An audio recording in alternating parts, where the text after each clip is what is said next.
نحمدہ ونصلی ونسلم علی رسولہ الکریم۔ بسم اللہ الرحمن الرحیم۔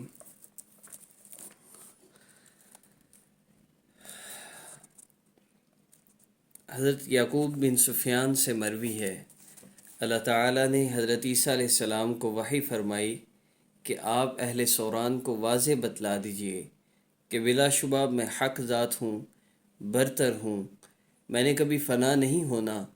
تم اس نبی عربی کو سچا سمجھو جو اونٹ پر سوار ہونے والے، کوٹ کو استعمال فرمانے والے، پگڑی والے اور جوتے پہننے والے، عصا ساتھ رکھنے والے، سر کے گھنگریالے بال، سخت کشادہ ماتھا، دونوں ابروئیں ملی ہوئی ہوں گی، بڑی اور بہت سیاہ آنکھوں والے ہیں، جن کی ناک کا بانسا درمیان سے اٹھا ہوا ہوگا اور نتنے زیادہ کھلے نہیں ہوں گے، صاف روشن رخسار والے، گھنی داڑھی والے ہیں، ان کے چہرہ مبارک پر پسینے کے قطرے موتیوں کی طرح لگیں گے، ان کی مہک مشک والی ہے جو ان سے مہکتی ہوگی، ان کی گردن گویا کہ چاندی کی سراحی ہے اور ان کی ہنسلی کی ہڈی پر گویا سونا بہہ رہا ہے، ان کے سینے سے لے کر ناف تک کچھ ہلکے سے بال ایسے خط کشیدہ گویا کہ کوئی شاخ چھڑی ہے، ان کے سینے پر اور پیٹ مبارک پر اس کے سوا کوئی بال نہیں ہیں،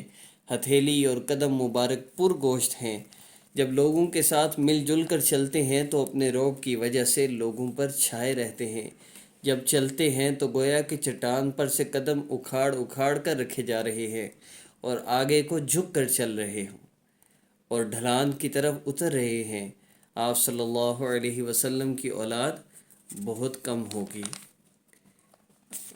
یا کا پاک صلی اللہ علیہ وسلم کا تذکرہ آسمانی صحیفوں میں جو عیسیٰ علیہ السلام پر وحی اترتی تھی، اس میں آقا پاک صلی اللہ علیہ وسلم کا تذکرہ ہے۔ ہم اس نبی کے امتی ہیں جس نبی کے آنے سے پہلے بشارتیں دی گئیں، نبیوں کو بتا دیا گیا ایک نبی بھیجوں گا جس کی امت میں فلاں فلاں خوبیاں ہوں گی، اور کتنے ہی نبیوں نے یہ امت بھی مانگی اور کتنے ہی نبیوں نے پھر یہ دعا کی کہ اللہ یہ امت نہیں تو اس امت میں پیدا ہی فرما دیجئے۔ اور عیسیٰ علیہ السلام کیونکہ یہ بہت زیادہ تذکرہ آ رہا ہے، جیسا کہ اکثر احادیث میں آیا ہے، تو عیسیٰ علیہ السلام نے دعا کی اور ان کی دعا قبول ہوئی اور وہ آپ صلی اللہ علیہ وسلم کے امتی بن کر اس دنیا میں تشریف لائیں گے۔ اللہ اکبر کبیرہ۔ ہمارا اس ذات سے واسطہ ہے، ہم اس ذات کے امتی ہیں، اس ہستی کے امتی ہیں جس ہستی کے لیے دونوں جہان بنائے گئے، اور آج یہ امت اپنے مقام کو بھول چکی ہے۔ ہمارا تو آقا پاک صلی اللہ علیہ وسلم سے رشتہ، واسطہ، نسبت ہی اتنی بلند ہے کہ ہم اپنے رب سے جو چاہے مانگ سکتے ہیں، ہم اپنے رب سے اس ہستی کے صدقے میں جتنا چاہے مانگ لیں، جو چاہے مانگ لیں، رب تعالی عطا فرماتے ہیں، اور رب تعالی اپنے محبوب صلی اللہ علیہ وسلم کے صدقے ہمیں عطا فرما دیں۔ یاد رکھیے، آقا پاک صلی اللہ علیہ وسلم اپنی امت سے، نبی اپنی امت سے سب سے زیادہ محبت کرتا ہے، ماں باپ سے بھی زیادہ ایک امتی سے محبت نبی کرتا ہے، اور آقا پاک صلی اللہ علیہ وسلم کو اپنے ایک ایک امتی سے بہت زیادہ محبت ہے۔ تو آج کے عمل میں آپ کوئی بھی آپ کی حاجت ہے، کسی بھی پریشانی کے لیے آپ یہ عمل کرتے ہیں، آپ نے اس عمل میں آقا پاک صلی اللہ علیہ وسلم کے وسیلے سے دعا کرنی ہے۔ یاد رکھیے گا، براہ راست مانگنا جائز نہیں ہے، لیکن اللہ کے نیک بندوں کے وسیلے سے اللہ سے مانگنا جائز ہے کہ اللہ آپ کے یہ نیک بندے ہیں، آپ ان کے صدقے ہمارے اوپر رحم فرما دیجئے۔ تو یہ وسیلہ یہ جائز ہے۔ بہت سے لوگ بالکل ہی سختی کر دیتے ہیں، وسیلے سے بھی مانگنے کو حرام قرار دیتے ہیں، یہ بھی ٹھیک نہیں، اور براہ راست آقا پاک صلی اللہ علیہ وسلم سے مانگنا بھی، اس ذات نے، اس ہستی نے ہمیں اللہ سے مانگنا سکھایا ہے، تو ہم اللہ سے کیوں نہ مانگیں؟ ہاں، ان کے وسیلے سے ضرور مانگیں، لیکن اصل مانگنا اللہ رب العزت ہی سے ہے کہ ہمارے مسائل کو حل کرنے والی ذات اللہ رب العزت کی ذات ہے۔ عمل کی ترتیب عرض کر دیتا ہوں، نماز پڑھنی ہے، اگر محسوس یا میں نہیں ہے تو 2 رکعت نفل پڑھیں، اس کے بعد آپ درود پاک پڑھیں، کم از کم 3 مرتبہ، زیادہ جتنی دفعہ چاہیں پڑھیے۔ اس کے بعد آپ نے اللہ رب العزت کے اسم مبارک یا سمیع یا اللہ، اس اسم مبارک کو آپ نے پڑھنا ہے۔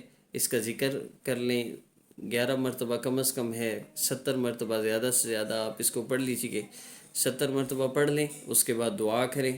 اس دعا میں آقا پاک صلی اللہ علیہ وسلم کے وسیلے سے مانگیے، آپ صلی اللہ علیہ وسلم کے صدقے اللہ ہمارے اوپر رحم فرما دیجیے۔ اللہ آپ کے محبوب صلی اللہ علیہ وسلم ہیں، آپ ان سے بڑی محبت کرتے ہیں، آپ نے ان کے لیے دونوں جہان بنا دیے۔ آپ خود ہی تو فرماتے ہیں، ہمیں احادیث مبارکہ سے یہ پتہ چلا ہے کہ اگر آپ نے آقا پاک صلی اللہ علیہ وسلم کو نہ بنانا ہوتا، آپ دنیا کے اس نظام کو ہی نہ بناتے۔ یا ارحم الراحمین، جو وجہ کائنات ہیں، جن کے لیے یہ کائنات بنائی گئی، اللہ میں اس نبی کا آپ کو صدقہ دیتا ہوں، میں آپ کے اس محبوب کا آپ کو واسطہ دیتا ہوں۔ اللہ آپ میرے اس مسئلے کو حل فرما دیجئے، میری اس پریشانی کو دور فرما دیجئے۔ آقا پاک صلی اللہ علیہ وآلہ وسلم کے صدقے سے اللہ رب العزت سے دعا کیجئے۔ اللہ پاک اپنے محبوب سے بڑی محبت رکھتے ہیں، اور محبوب کا واسطہ دے کر تو بڑے بڑے کام نکلوا لیے جاتے ہیں۔ ہم اپنے مسئلے کیوں نہیں حل کروا سکتے؟ ہم اللہ رب العزت سے اپنے مسئلے حل کروا سکتے ہیں، بس ہمارے مانگنے میں کمی ہے۔ ہم نے اللہ پاک سے مانگنا ہے، اپنے مسئلے کو حل کروانا ہے، اور اس کے لیے یہ بہت مجرب عمل ہے، بہت آسان سا عمل ہے۔ آپ نے 2 رکعت نفل پڑھنے ہیں، اس کے بعد 3 مرتبہ درود پاک کم از کم پڑھنا ہے، زیادہ جتنی دفعہ چاہے پڑھیے۔ اس کے بعد اللہ رب العزت کا اسم مبارک یا سمیع یا اللہ، آپ نے اس اسم مبارک کو پڑھنا ہے، اور اس کے بعد آپ نے دعا کرنی ہے۔ دعا کی مقدار کم از کم بھی 5 منٹ لازمی ہونی چاہیے۔ اللہ رب العزت کے وہ احسانات جو آپ پر ہیں، ان احسانات کو بولیے، ان احسانات سے اللہ رب العزت کو یاد کیجئے، ان کا شکر ادا کیجئے۔ پھر اللہ رب العزت سے دعا کیجئے، اللہ آپ نے میرے اوپر اتنے احسانات فرمائے ہیں، ایک احسان اور فرما دیجئے، میرے اس مسئلے کو حل فرما دیجئے، میری اس پریشانی کو دور فرما دیجئے۔ بڑے سے بڑا مسئلہ انشاءاللہ آپ کا حل ہوگا۔ اور آخر میں پھر 3 مرتبہ درود پاک پڑھنا نہ بھولیے گا۔ 3 مرتبہ سے زیادہ مرتبہ بھی پڑھ سکتے ہیں، اور درود پاک کوئی بھی پڑھ سکتے ہیں۔ کوشش کیا کریں کہ عمل کے علاوہ، عمل کی مدت مسئلہ حل ہونے تک ہے، جس مقصد کے لیے بھی آپ کر رہے ہیں، اس مقصد کے لیے اللہ رب العزت کو پکاریے، وہ سمیع سننے والی ذات ہے۔ اللہ پاک سے اپنا مسئلہ عرض کیجیے جب تک آپ کا مسئلہ حل نہ ہو جائے۔ وآخر دعوانا ان الحمد للہ رب العالمین۔ السلام علیکم ورحمۃ اللہ اس ویڈیو کو لائک کریں، شیئر کریں، کمنٹس کریں، سبسکرائب کرنا مت بھولنا، اور سبسکرائب کی بیل آئیکن کی گھنٹی کو پریس بھی کرنا۔ ہاں جی، بیل آئیکن کی گھنٹی کو پریس کر لیجئے گا، اور اپنا مسئلہ ہمیں ضرور کمنٹ کیجئے گا۔ ہم انشاءاللہ آپ کے مسئلہ کے ریلیٹڈ ویڈیو اپلوڈ کریں گے۔ السلام علیکم ورحمۃ اللہ۔ ورحمۃ اللہ وبرکاتہ۔